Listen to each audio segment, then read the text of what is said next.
Olá, pessoal de Franco da Rocha e arredores. Esta é a oficina de teatro 50+. Eu sou o professor Celso Cardoso. Tudo isso realizado pela Secretaria Municipal de Cultura de Franco da Rocha. Tudo bem com vocês? Hoje vamos para a nossa aula número 9. E na aula número 9 vamos responder a 3 questões. A primeira delas é: por onde andamos?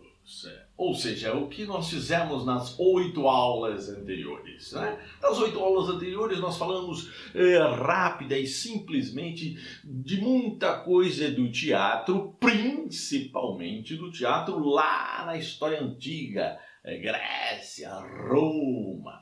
Falamos também sobre quem sou eu. Falamos também sobre... Aliás, na primeira aula, e na aula 01 e na aula 02, falamos fundamentalmente disso. Fizemos uma apresentação e uma introdução do assunto, né? Vocês ficaram sabendo rapidamente quem eu sou, e eu disse e reafirmo que todo mundo pode e até deveria fazer teatro, certo? Aí sim, nas aulas de número 2, número 3... Não, errei tudo. Nas aulas de número 3, 4 e 5 é que eu fui falar da história do teatro na Grécia Antiga.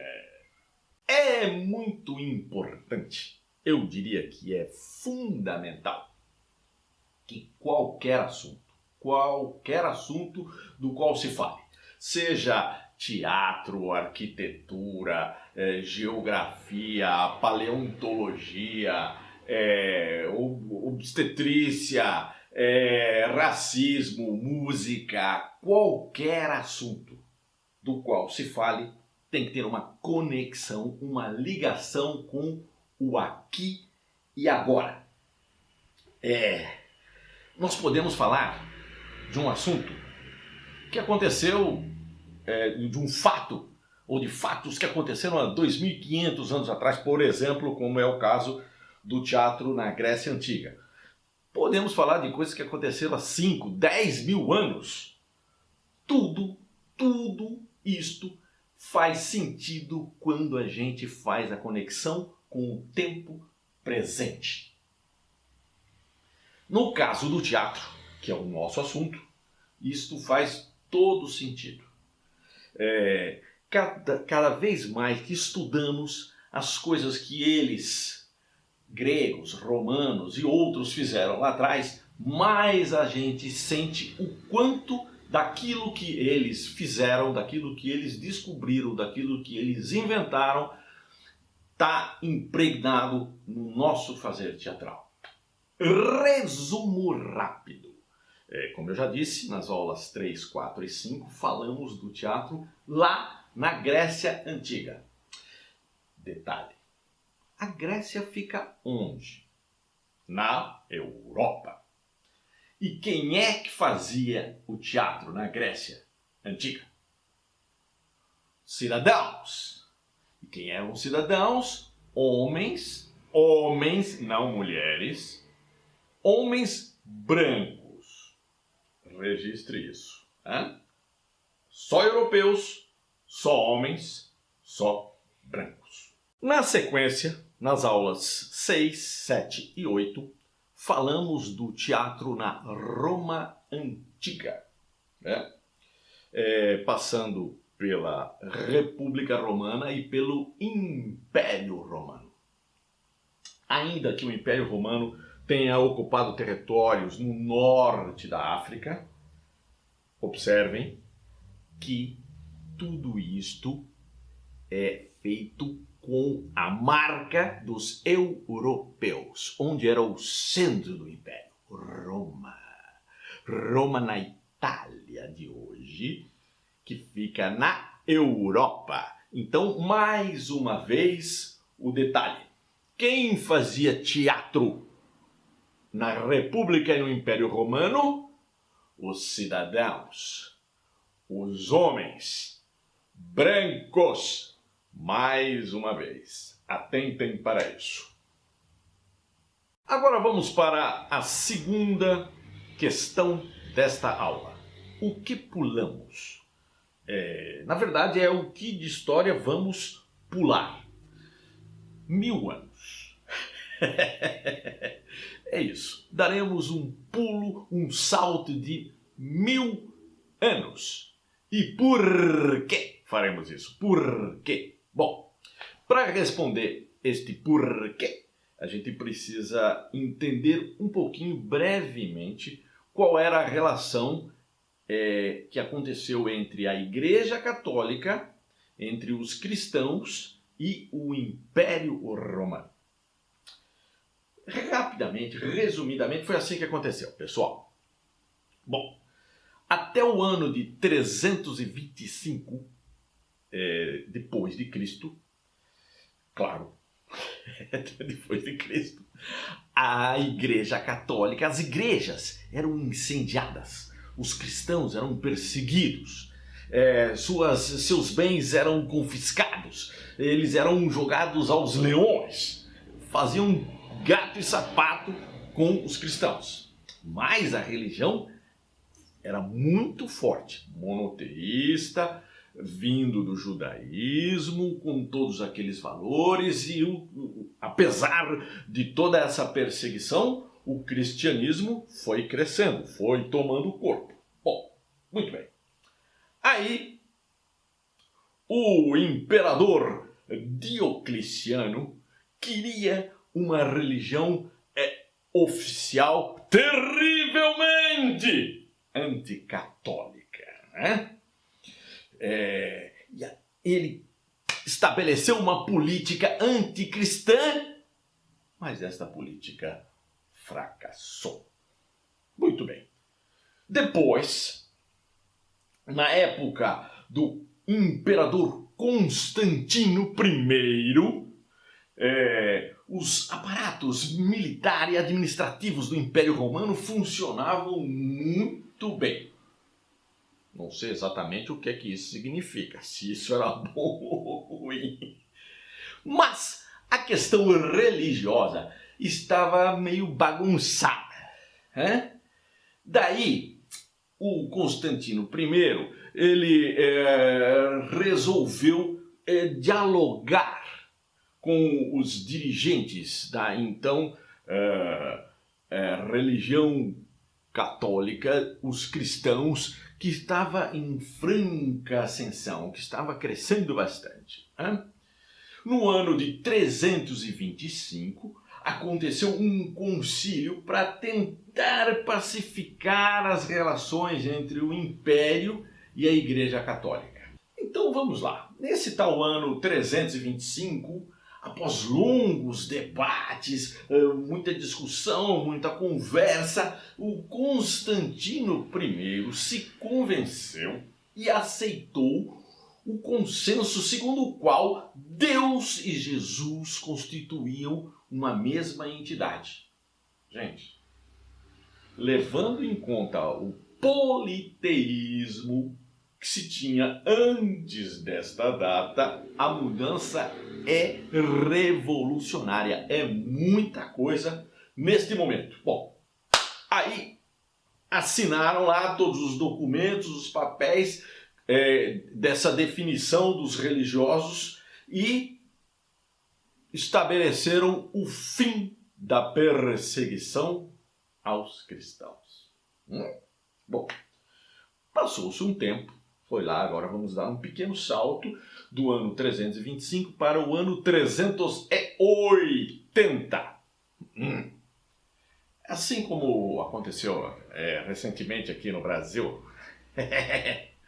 com as religiões terrivelmente evangélicas e neopentecostais, lá no Império Romano a Igreja Católica foi crescendo dentro do Império, crescendo e o imperador bizantino Teodósio I baixou uma MP terrivelmente católica em 380, ou seja, ele promulgou um decreto estabelecendo que a partir daquele ano a religião católica, os cristãos, esta seria a religião oficial do Estado.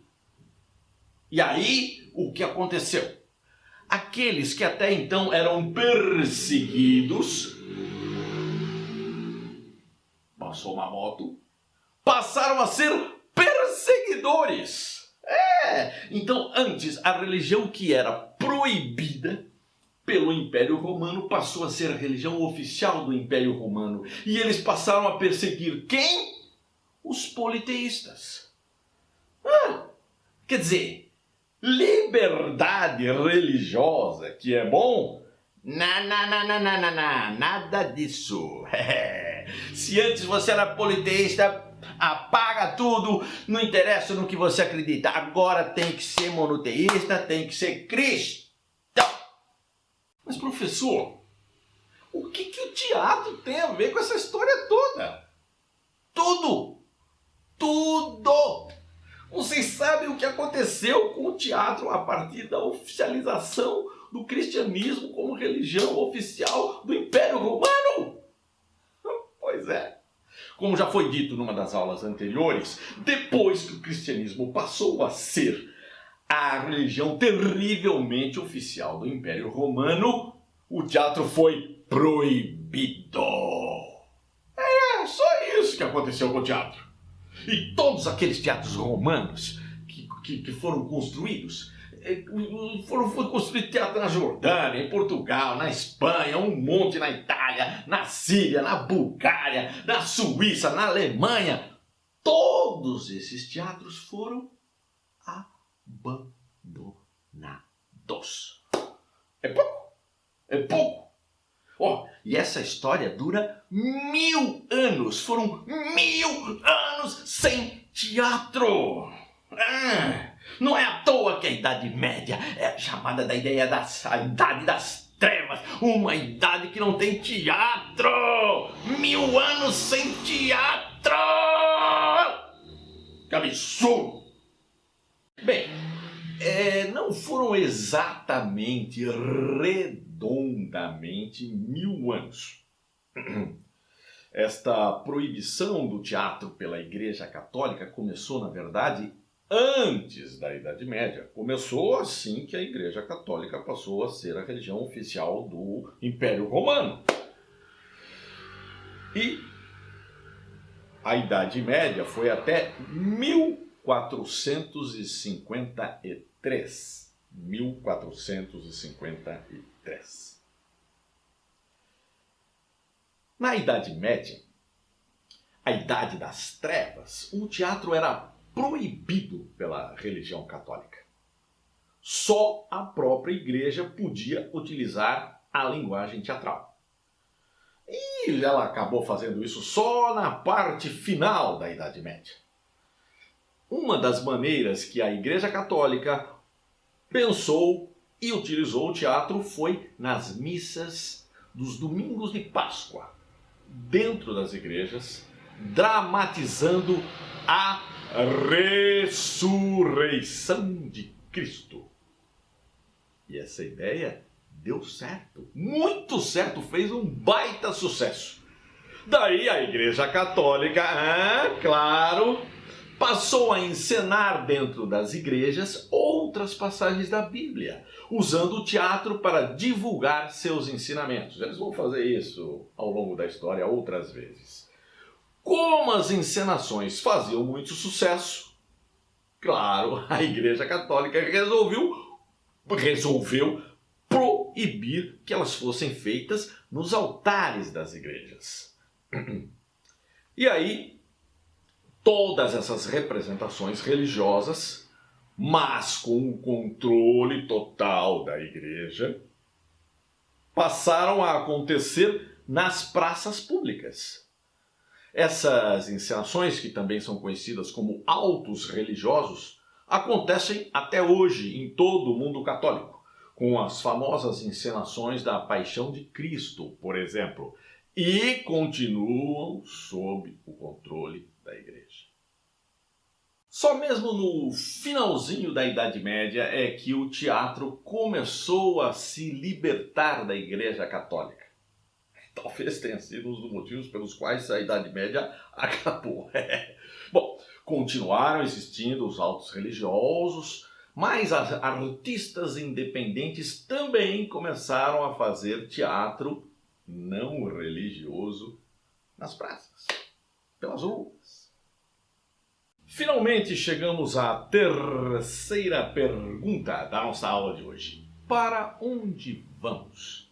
Bem, depois desse mega salto de 1000 anos, agora a gente vai para 3 países: Portugal, Inglaterra, França. Observação: 3 países europeus. E vamos falar de 3 homens brancos. Atente, guarde isso. Na verdade, esta terceira questão é apenas o anúncio do que acontecerá, do que vai... do que vai acontecer nas próximas aulas. Nas próximas aulas falaremos de 3 caras que foram muito importantes para o teatro da época em que eles viveram e que foram muito importantes para o teatro depois que eles morreram. E são importantes até hoje. Quem são esses 3 caras? Quem são? Por ordem de entrada em cena, entrada na história: Gil Vicente, William Shakespeare e mulher. Então falaremos desses 3 sujeitos, desses 3 europeus, homens brancos, muito importantes para o teatro. Bem, a aula de hoje fica por aqui. Na próxima, nosso sotaque já será lusitano. Ora pois. Cuidem-se. E enquanto não tivermos vacina, meus amigos, minhas amigas, vocês têm que andar com máscara, lavar as mãos, usar álcool em gel, porque a pandemia não acabou. Por mais que pareça que acabou nos shoppings e na 25 de março da vida. Pelo amor de Deus, cuidem-se, cuidem-se e divirtam-se. Até a próxima. Valendo? Sim, senhor. Olá, pessoal de Franco da Rocha e arredores! Tudo bem com vocês? Este é o... Não, isso não vai dar nada. Paga tudo sério.